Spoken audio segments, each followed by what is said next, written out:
As far as an address search, where you see address search on the bottom, click on enter multiple addresses, and you can enter up to 10 different addresses at one time, or if you're just looking for one address, there's your street number, there's your street name. Notice with the street names, we do not use the wildcards anymore, the %sign. It is a starts with, an equals, a contains, or a contains all. So if you're not sure how it's spelled, but it starts with something, just use starts with, or equals, or contains all. So again, no more operators to use, no more %sign. We've actually included real words now in the Tempo 5 system. If you want to add any additional search fields to this form, in other words, you want to create a custom search based on this template, you can do that very easily.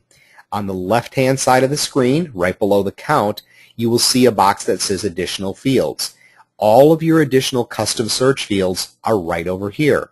So if you need something unique, simply scroll down the list, and if you want to find the whether or not it has a fence, choose that particular field, say add to my search, and it jumps over to the right-hand side, and now you can choose the appropriate fence that you're looking for.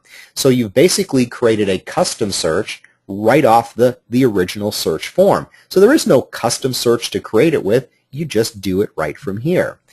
Another nice thing about this is that you can remove fields if you want to. If you don't want fields, you can remove them simply just by clicking remove.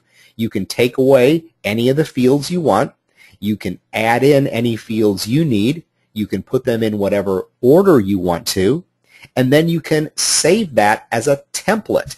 And that can be your own personal quick search going forward. All you have to do is give it a name, save it, and it will appear in your list here. And then you can have a search maybe that says something like mine, like J search, which is a very small search with just a minimum number of categories or property types, searches that I'm looking for, or fields if you will. And maybe you don't use a lot of those fields all the time. Just remove the ones you don't want, keep the ones you want, and that will be your new template going forward. You can even set that template under My Tools and Preferences as a default, so every time you click on the residential search, your search template will come up, not the template that everybody else sees. And the nice thing about it is even if you minimize the number of fields you're going to use, and maybe just that one time you have to have that extra field, all you do is you come over to the right-hand side, you simply grab that field, and you use it as a one-shot deal if you need to. And it's as simple as that. So we've condensed the custom search and the quick search together. So hopefully that will make things a little easier for you to remember going forward. Now, let's just go back and take a real quick look here. Tempo 4, search, quick search, property type. Well, it's going to take a second for it to load up, of course. And it's then going to present to me in just a moment, at least I hope it will, your quick search form. And here it is loading up for you. Let's look at some of the similarities. Initially, in the Tempo 4 system, your tabs are across the top, and those are all your different property types. Remember in Tempo 5, those are available from a drop-down list. In Tempo 4, it's kind of hard to see all those statuses, plus you have to use the control key to hold all of them down. That's a little difficult. In Tempo 4, you have to type in all of the zeros. You don't have to do that in Tempo 5 anymore. Remember that. And your and, ors, or nots now, you can see everything very easily, and you just use the operator for your equals all, equals any, not equal, and your advanced search. And there's your addresses right here. You can now search up to 10 addresses at one time. So again, a couple of differences between the two right off the bat. I'll tell you, today before I got on this webinar, I was working in Tempo 4 just to kind of do some comparisons, and I had a really hard time going backwards into this after spending so much time with this. Now initially, sure it's a change, but hopefully you'll find out like me that it was a change that is for the better. On the bottom of the screen, you have your action items. You've got your search icon. You've got your statistics. You've got your map and your download. Above that, you have your clear form, and in the lower right-hand corner, you have your save search. So remember those icons on the bottom. Those are your little floating toolbars. There's your search. There's your statistics. There's your download. There's your map. there's your search by map, there's your clear form. So they're exactly the same, they're just in a different place. The only thing you don't have in Tempo 4 is the buttons on the bottom there on the side. Save as custom search would create a custom search for you. To create a custom search in Tempo 5, you click the Save Search icon in the lower right-hand corner, and hopefully this little toolbar is not covering that up here. Save Search, little icon right there. Click on that, and if you wanted to save this search, you would just give it a name. So I'll call this one Black Forest. If you want to describe it, you can, and you're saving it as a custom search. So you just click Save. And when you do that, you have now created a custom search in the Tempo 5 system. And now it joins all of your other searches that you have created. And remember, it's all alphabetically listed under the heading of My Custom Searches. So just that quick, you can add your own custom search in to the system. And it's not a multi-process step like it is in the Tempo 4 system. In fact, I believe it's about 8 clicks in Tempo 5 to create a custom search. Here it's 2. So again, let's just hope that that's something that will benefit you and save you some time in the future. Remember the 3 tabs I have here? Search criteria. Well, my criteria is in. How do I get to my results? One of 2 ways. I can click on the search button down here, or I can just click on the tab here. Personally, I like to just use the tabs because they're all right next to each other, 1, 2, and 3. So if I want my search results, I click on my search results, and I'll have my results for me. And you notice there are 11 properties here that I have returned in my search. So from my search results, let's take a look at this screen. I have across the top, I have my grid, and my grid is basically the columns that you see, and these are the same columns you have in Tempo 4.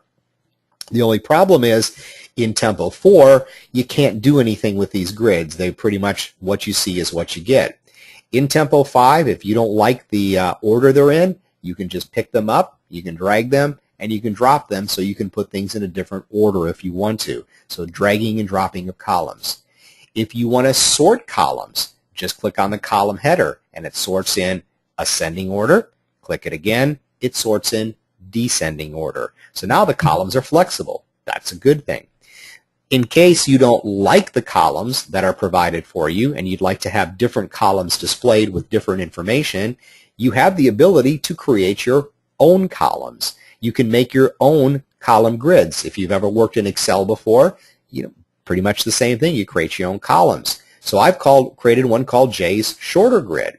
And all I have to do is switch over to it, and the grid I created a column that has the listing agent name on it. So I took out information that wasn't relevant to me and replaced it with information that was, and now I can display my search results in the columns that I want them to be. And I can create as many columns as I want for whatever I need to.